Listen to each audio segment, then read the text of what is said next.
le fort d'Orsner a été le fort qui a accueilli les 2 premières tourelles Mougins en France. Donc la décision de mettre en place ces tourelles s'est faite pendant la construction du site.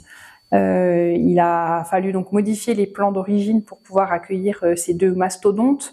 Alors les tourelles Mougins, qu'est-ce que c'est? Ce sont 2 coupoles, 2 demi-coupoles qui sont sur le sommet du fort et qui étaient capables de tourner avec les canons à l'intérieur à 360 degrés. C'est une première technologique pour l'époque. Donc voilà, il a fallu imaginer ce nouveau dispositif avec un puits de tourelle qui permettait de faire monter les obus depuis le rez-de-chaussée jusqu'au niveau du premier étage, et ensuite du premier étage jusqu'aux tourelles qui se situaient juste au-dessus de notre tête.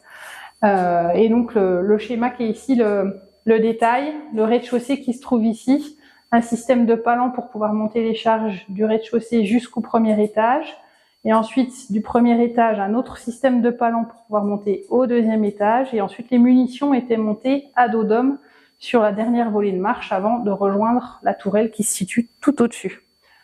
Et donc c'est en se rendant compte de la complexité de la mise en place au fort de Giromagny qu'ils ont amélioré les choses pour les autres tourelles qui ont été construites ensuite sur les autres forts du système serré de rivière.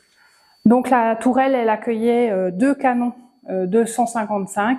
Donc un canon de 155, un obus de 155, c'est un obus qui fait à peu près 1 mètre de haut, qui pèse une centaine de kilos.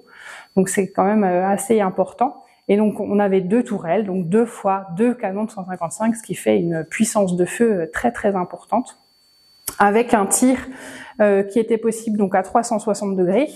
Mais dans la vraie vie, on tire pas à 360 degrés parce qu'à un moment donné, on tire sur une partie de la France ou sur l'autre tourelle, avec une mise à feu électrique, donc ce qui est aussi une vraie révolution pour l'époque.